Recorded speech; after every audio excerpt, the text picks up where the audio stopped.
Hey, Triple Fivers, Andrew here. Hope this finds you well. So glad for your continued patronage and viewing of my channel. And today I do have something special for you. This is the Oris Aquis 400. This is Oris's new in-house movement diver with a very impressive movement, and in general is a very impressive watch. But what you might be surprised about in this review as well, I'm going to talk about how terrific this watch is in many of its objective design features, why I ultimately would not buy it. And so we are going to talk about kind of an overview of the Aquis line, what I like about this watch, but ultimately why I'm not sold on the watch overall. So first of all, you can see obviously that this is an Oris through and through watch. If you don't know the brand, it's a kind of a well-respected, standalone, no conglomerate ownership Swiss watch brand. So it's a very typical Swiss watch type of execution. A beautiful combination of polished and brushed surfaces. Got a ceramic bezel here. This beautiful blue gradient bezel. Combination of brushed and polished surfaces on this nice 3-link bracelet. Just very handsome, really nice watch overall. Of course, the Aquis line is famous for this proprietary bracelet that doesn't as easily allow leather straps, but you can switch it out easily with this quick release system. It's a chunky watch. As you can see, this is a 13 millimeter thick watch. It's about 43.5 millimeters wide, and it's 49 millimeters lug to lug. And one of the things about this watch is it is Oris's bread and butter dive watch since 2001 when it was first released. And Oris, as far as where it kind of ranks on the brand spectrum of Swiss watches, is kind of entry level reaching into middle tier. So Oris would compete with the likes of Hamilton. Maybe you would look at an Aquis when you're also looking at like another small brand like Doxa, but it was typically below Omega and for sure like Rolex levels. And what we have in the Aquis is basically Oris punching up, using a bunch of modern materials, beautiful ceramic, applied indices, and of course this really fancy movement. So let's talk about that a little bit. The movement is definitely serious business. There's no avoiding how important this movement is for Oris, and that's what's usually talked about in the reviews. This watch is pretty wild. It has just an incredible movement overall. It's hard to even know where to start. Automatic movement. It has 2 mainspring barrels. And of course, the 5-day power reserve. So the Caliber 400 is an in-house movement that is, adds a lot of brand cachet to Oris. They've typically used Stellita movements or ETA movements in the past. And here we go. We've got a watch that's anti-magnetic. It's got a 4 hertz beat rate, and it's hacking and hand winding, and comes with a 10-year warranty. So ultimately, the Aquis just feels super fancy for an Oris. Having been a collector now for more than 10 years, the Oris Aquis line is kind of like maybe your first real dive watch you would get after, collecting Seikos for a while, or wanting to like see if there's a real quote-unquote Swiss difference with those Swiss divers, getting that luxury desk diver without necessarily having to pony up for the brand cachet of like an Omega Speedmaster, or an Omega Seamaster, or like a Submariner, of course. And what we have on this Oris now is pretty much flawless finishing through and through. I really gave this a close look. The only thing that I thought was kind of weird is that the crown, when fully threaded, doesn't seat as deeply into the case as I would like, and so it sort of looks like there's a gap. So we are deeply into nitpicking territory.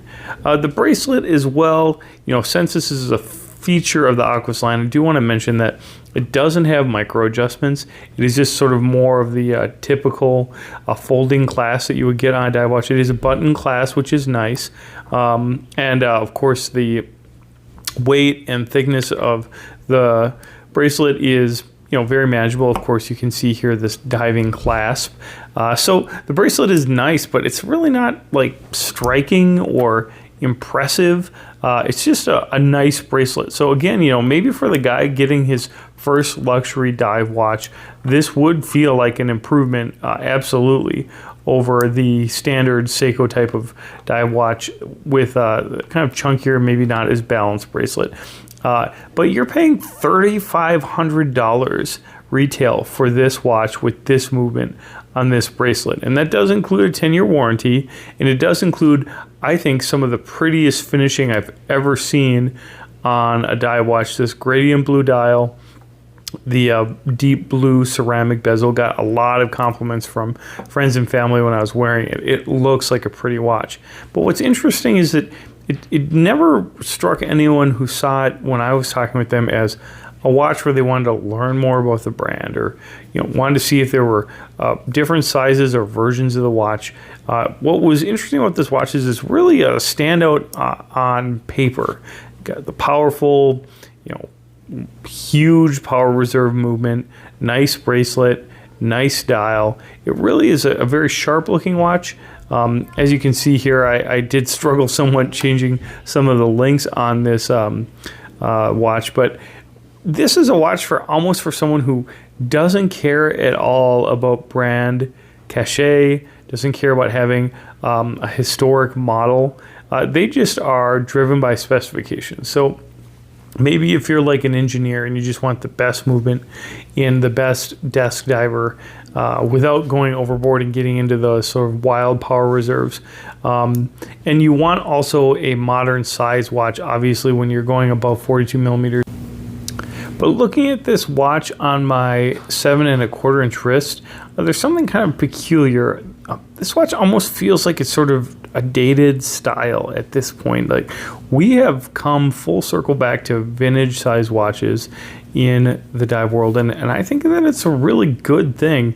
I understand that probably a larger case is what would be better suited for this large movement. As you saw in the display case back, it really did fill the movement up well.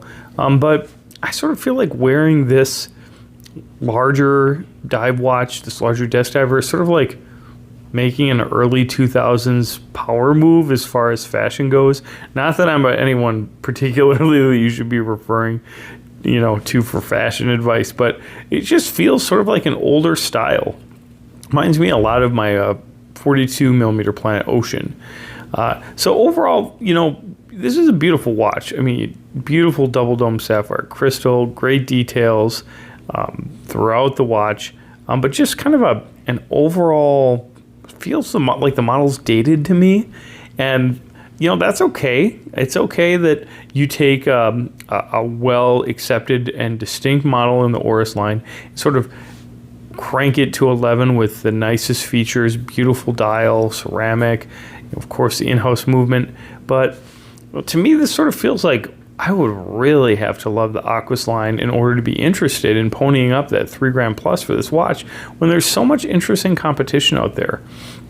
You see, for me, ultimately, when I'm spending that amount of money on kind of a luxury desk diver type of watch like that, you could certainly take diving and would certainly, I think, be up to the task. I'm going to want to get something that's going to have more provenance. I'd want a Planet Ocean for sure if I was looking for something like this. Personally, I would be more interested in Tudor's Black Bay 58 if I was looking for that special in-house movement. However, if Oris goes so far as to put a version of the 400 movement in the 65, that is going to be much more interesting, because there's no doubt this movement from Oris is very special and I think is here to stay.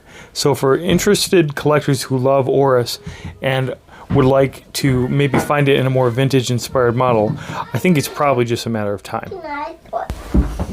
Guys, I'd like to mention that Oris sent this watch to me for review, and I'd like to thank them for allowing me to spend quite a bit of time with it to get some unfiltered and unvarnished opinions. I'd love to hear what your thoughts are about this new Oris Aquis 400. Is it something that you might be interested yourself as a collector? Do you have anyone that you would recommend as being ideally suited for this watch? How does it compare to some of the other mainstream brands out there that you might be interested in? The Planet Ocean or the Tudor Black Bay, or some of the more smaller in-house brands. I'd love to hear your thoughts down below in the comments. If you made it this far, please make sure to give yourself a thumbs up and hit that thumbs up button. And guys, as always, thanks again so much for watching and supporting 555 Gear.